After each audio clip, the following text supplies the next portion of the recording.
솔로몬이 우상을 숭배했다라고 말합니다. 이 우상 숭배는 단순히 예배를 잘못 드렸다라는 것을 말하는 것이 아닙니다. 그 예가 바로 이 왕상 12장 말씀입니다. 이것은 여로보암을 통하여 이제 왕국이 어떻게 되냐 그러면 나누어지는 과정 가운데 있습니다. 여로보암이 왕이 됩니다. 어느 나라의 왕이 되어지냐 그러면은요, 북이스라엘의 왕이 되어집니다. 북이스라엘의 왕이 되는 과정 가운데 이렇게 말을 합니다. 무엇을 말하냐 그러면은 우리가 1번 무엇과 상관이 있느냐? 다윗과 상관이 있느냐? 다윗과 우리들은 상관이 없다. 그 다음에 우리는 어떠한 기업과 이세의 아들과 상관이 없다. 다윗이 이세의 아들이고 이세의 아들이 다윗이죠. 그런데 성경은 이것이 무슨 표현이냐 그러면 무슨 표현이냐? 메시아 언약을 말하는 것이 메시아 언약. 하나님의 구원의 언약, 하나님의 은혜의 언약과 우리들은 상관이 없다라고 말하고 있는 것입니다.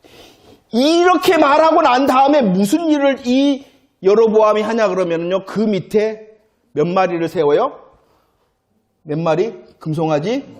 2마리를 세웁니다. 어디에다 세우냐 그러면요, 오늘 나타나지 않지만 베델과 단이라는 곳에 세운다는 것입니다.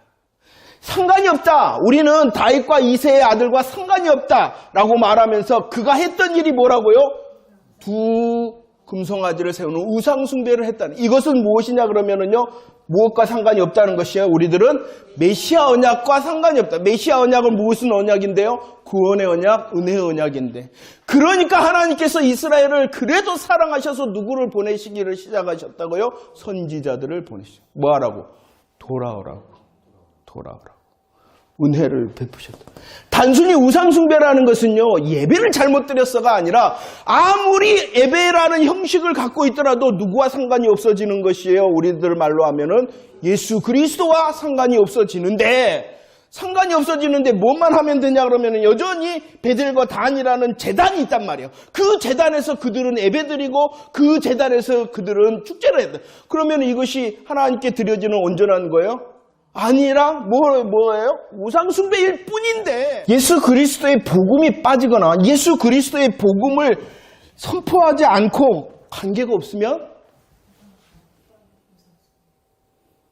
똑같은 재단이 있었다니까요. 난과 더 이제 심각한 것은 출애굽기에도 나와요. 이제 나중에 이제 가르쳐 드릴게요. 다 속고 있어. 뭐 하면 되니까? 나 예배드리고 있잖아. 나 헌신하고 있고 나 봉사하고 있으면 되잖아. 그것이 예수 그리스도와 상관이 없는데도 만족해하고 있단 말이에요. 그 거짓된 것이 내 삶 가운데 있으면 하나님 드러내 주세요라고 기도해야 될 것입니다. 우리들은 많은 위안과 만족을 가지고 있는 것 같습니다. 그리고 교묘히 숨겨져 있는 이유가 있죠. 왜 그러냐 그러면은 자세 때문에 그렇죠. 자세가 뭐라고요? 자기중심적, 세상중심. 자기를 위한 거고, 세상중심적, 세상 기준에서 나도 성공해야 되고, 세상 기준에서 나도 행복해야 되고, 세상 기준으로 이왕이면 내 자녀까지 빵빵 보장받아야 되고, 이것이 숨겨져 있기 때문에 우리의 행위를 정당시한단 말이에요. 누가 먼저이신데 정말이십니까? 고민하고 계십니까?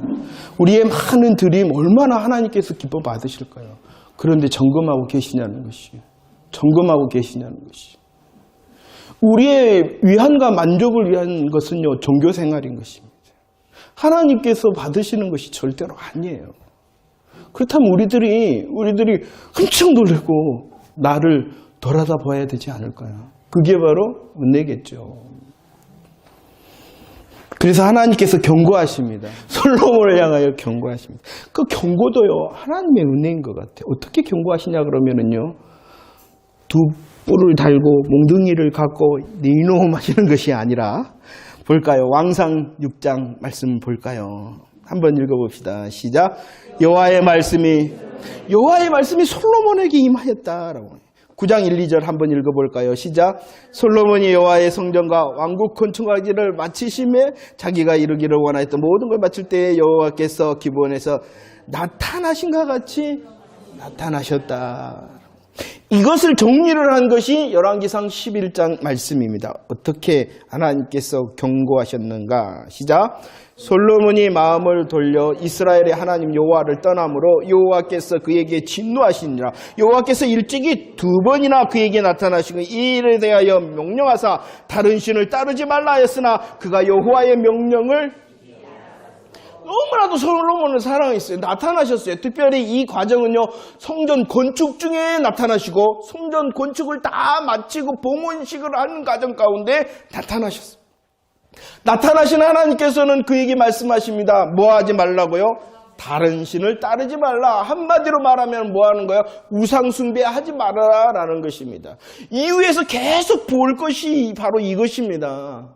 계속 우리들이 열왕기상 역대기를 통해서 계속 볼 것이 이것이 우상 숭배. 이건 단순한 우상 숭배가 아니라 나 상관이 없다라고 말하는 거예요. 예수 그리스도와 상관이 없다라고 말하는 것입니다. 그래서요, 뒤에 넘겨보도록 하겠습니다. 하나님께서는 뭐하라? 너 다른 신을 따르지 마.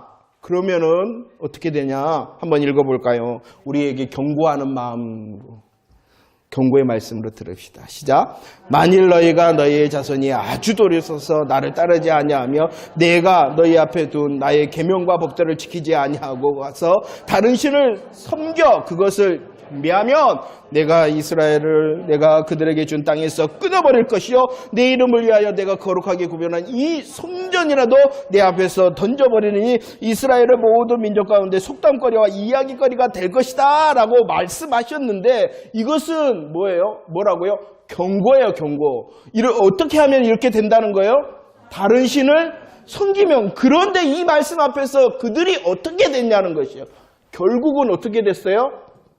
첫 번째 어땠어요? 오늘 말씀에 뭐 한다 그래서 첫 번째 땅에서 끊어버린다 해서 그들은 멸망당했어요.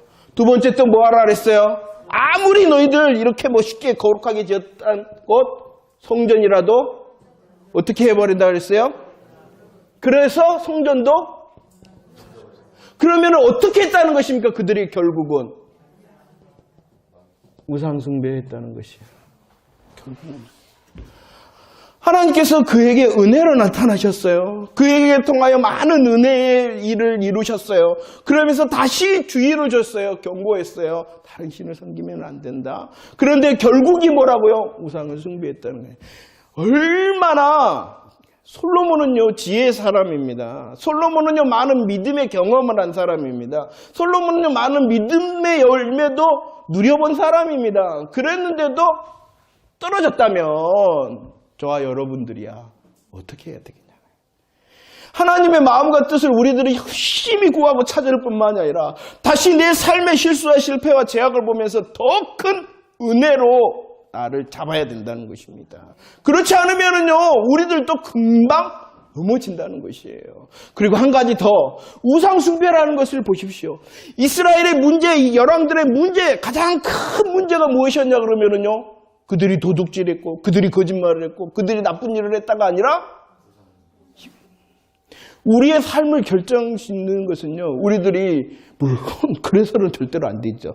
도덕적으로 윤리적으로 잘못됐냐 잘하느냐 이것을 하나님께서 먼저 보시는 것이 아니라 하나님과 함께하느냐 그것을 보신다. 하나님과 함께하고 계십니까? 하나님과 함께하고 계십니까? 하나님과 함께하고 계십니까?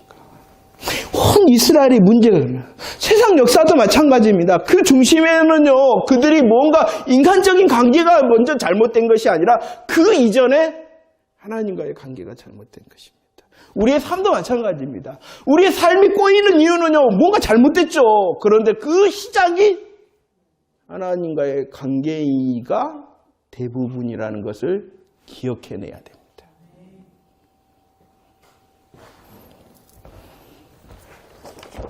자, 보도록 하겠습니다. 이뤘어요. 우상숭배 하지 말라는데 우상숭배했어요. 하나님께서 선고하십니다. 땅땅땅. 뭐라고 선고하십니까?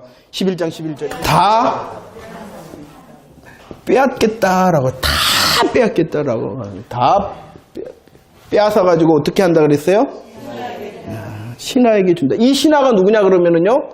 누구에게 줬어요? 나라의 대부분을 여로보암에게 줬잖아요.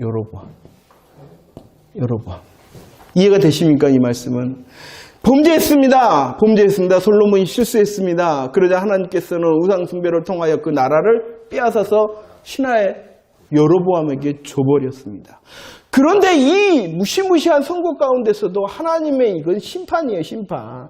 그런데 이 중에서도 하나님께서는 무엇을 베푸시냐 그러면은요, 은혜를 베푸신다는, 그 은혜의 내용이 무엇이냐는 것이에요. 11장 13절, 32절, 36절. 우리 은혜 구하는 마음으로 읽어보도록 하겠습니다. 시작.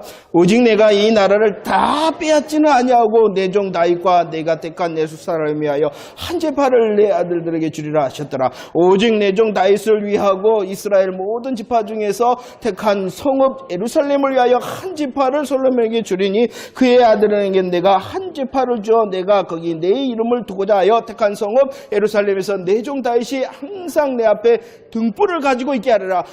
내 앞에 등불을 가지고 있게 하리라는 것은 이전 성경에서는 시작, 내 종 다윗에게 한 등불이 항상 내 앞에 있게 하리라 라고 말씀하셨습니다. 하나님께서 빼앗음의 말씀을 하십니다. 그러나 그 중에서도 은혜를 말씀하십니다. 그 은혜의 내용이 뭐냐 그러면 첫 번째 한 지파입니다. 두 번째 은혜의 내용이 뭐라고요? 두 번째는 한 등불이라는 것입니다.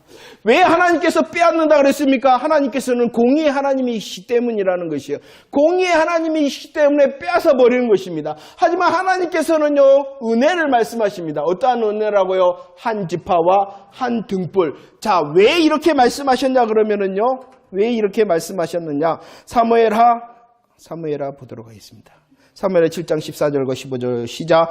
나는 그에게 아버지가 되고 그는 내게 아들이 되리니 그가 만일 죄를 범하면 내가 사람의 매와 인생의 채찍으로 징계하려니와 내가 내 앞에서 물러나게 한 사울에게서 내 은총을 빼앗는 것처럼 그에게서 빼앗지는, 하나님께서 빼앗는다라는 것은 오늘 말씀해 보면 무엇을 사용하신 거예요?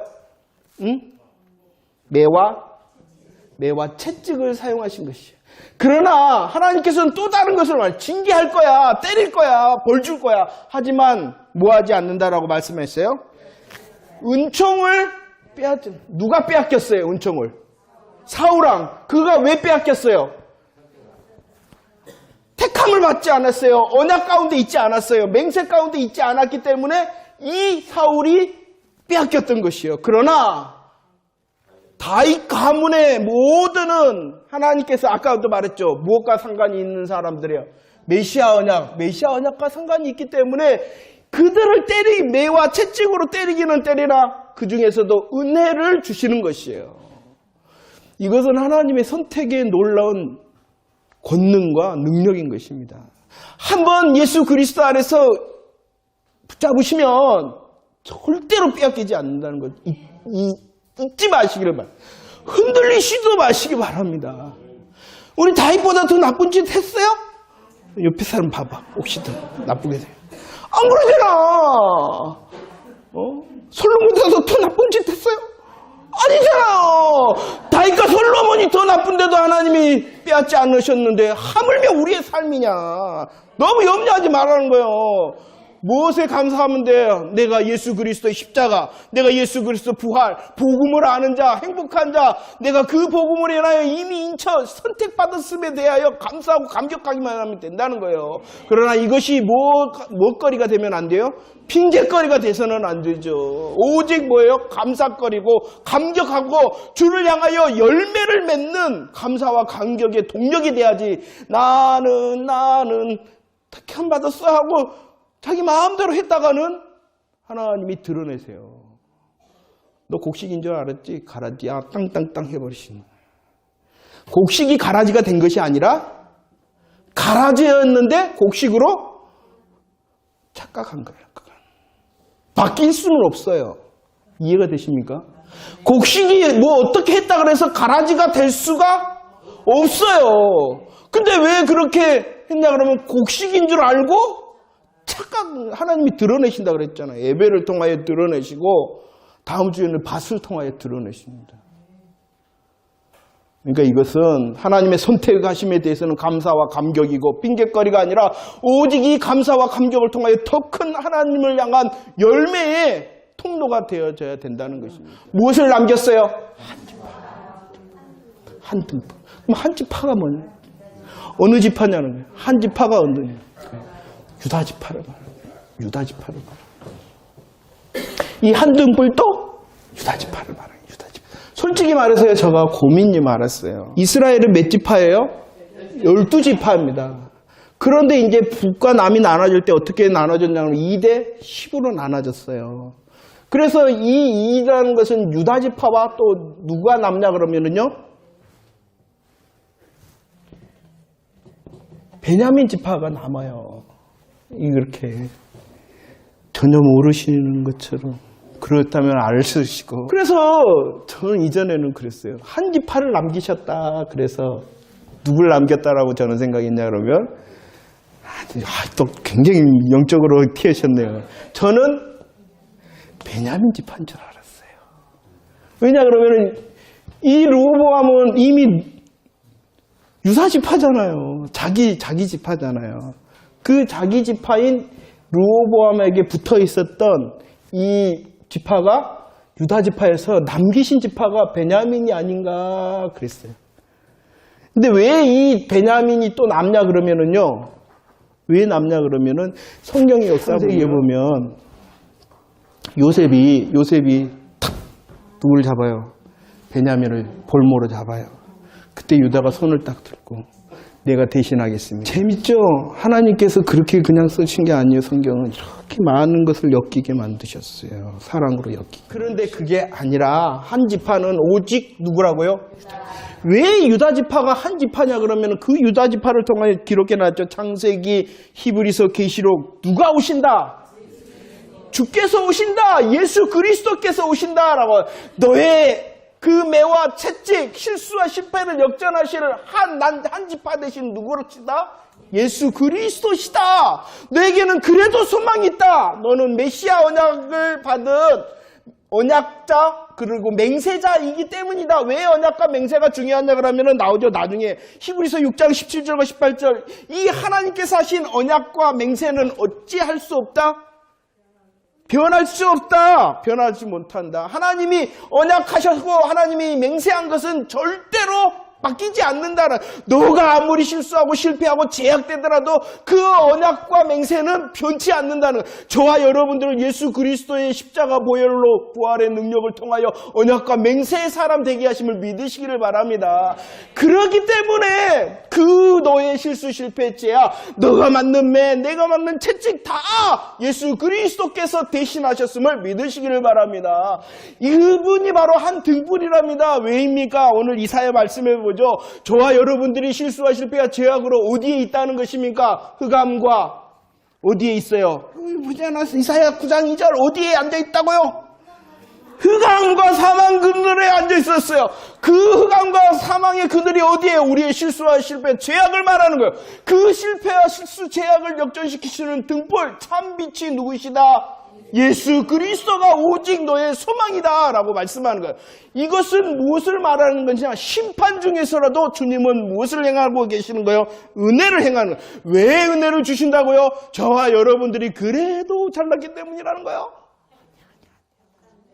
예수 그리스도를 통하여 약속하셨고 맹세하셨기 때문이라는 것입니다.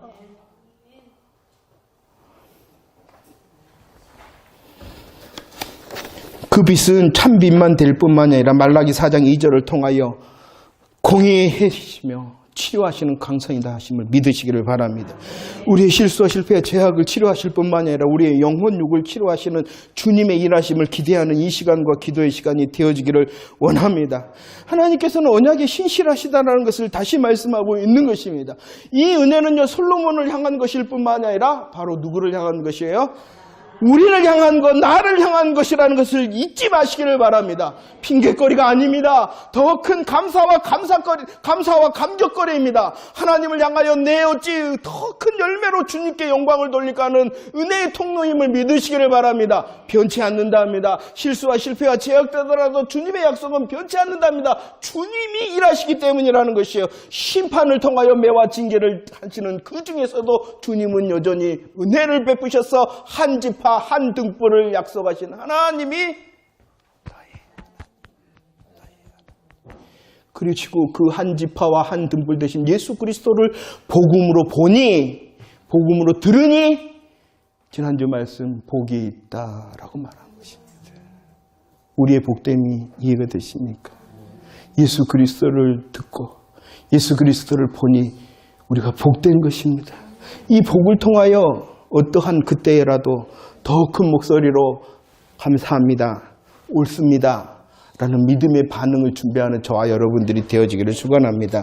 한 가지만 보도록 하겠습니다. 보세요. 42장 3절, 이사야 42장 3절. 저와 여러분들의 모습이라는 거예요. 상황 갈 때, 그리고 바람 앞에 꺼져가는 등불이라. 그러나 주님이 붙드신다는 것이죠. 그 주님의 붙듦이 오늘 잠시 기도하는 이 시간도 계속되어지기를 원합니다. 우리 실수와 실패와 제약을 부정하라는 거 절대로 아닙니다. 더 고백하며 아파하십시오. 그 나의 상함과 나의 꺼져감을 더 주님 앞에 고백해야 됩니다. 그럴 때 더 큰 은혜, 죄가 더한 곳에 은혜가 더하는 것입니다. 우리의 실수와 실패, 제약을 감출하는 게 아닙니다. 더 고백함으로 하나님, 저가 상한 심령으로 상한 갈 때고 꺼져가는 등불입니다라고 고백할 때 주님께서 예비하신 더 큰 은혜가 있을 줄로 믿습니다. 베드로전서 3장 2절을 보면은요, 겨우 8명이다. 그럽니다. 겨우 8명. 왜 8명 뿐이냐 그러면은 심판 때문에 그런 거예요. 심판 때문에 8명인 것입니다. 그러나 겨우 8명이라면은 8명이라는 건 하나님이 간섭하지 않았다면 그 8명도 없었을 거야 라는 은혜의 8명인 것이에요. 똑같은 8명입니다. 왜 8명이라고요? 심판의 8명입니다. 그러나 반대로는요, 은혜의 8명이라는 것이에요. 우리의 실수와 실패의 제약의 자리가 혹 심판, 매와 징계의 자리일 수 있습니다. 그러나 그곳에서도 은혜가 시작되어집니다. 은혜가 시작되어집니다. 그 은혜를 붙잡은 저와 여러분들이 되어지기를 원합니다. 그래요. 우리 사람 중심으로 보면은요, 이렇다는 것이요. 우리 인간 중심으로 보면은요, 솔로몬도 그랬구나요. 그러나 하나님 중심으로 보면 그래도 하나님이 은혜를 베푸셨구나. 우리의 인생을 그렇게 보라는 거예요. 내 인생을 볼 때 나를 보면은 뭐예요? 당연히 매와 징계밖에 없죠. 그러나 눈을 들어 하늘 보좌의 왕 앉으신 영원하신 나를 다스리시는 하나님을 통하여 나를 보면 그럴지라도 은혜거리가 남아있는 거예요. 그럴지라도 은혜거리가 남아있는 거예요. 이 눈을 보라는 거예요. 이 눈을 훈련하고 누리라는 거예요. 괜찮다는 거예요. 괜찮다는 거예요. 괜찮아요. 괜찮아. 여러분들 괜찮아요. 괜찮은 거예요. 괜찮은 거예요. 오히려 그 자리가 더 큰 은혜 삼아야 될 자리예요. 말씀 정리합니다. 하늘 보자 볼 수 있는 저와 여러분들 되어지기를 원합니다. 나의 행위로 만족하며 나의 어떠함으로 만족하는 것이 아니라 하나님의 마음과 뜻이 무엇인가를 고민하는 자 되어지기를 원합니다.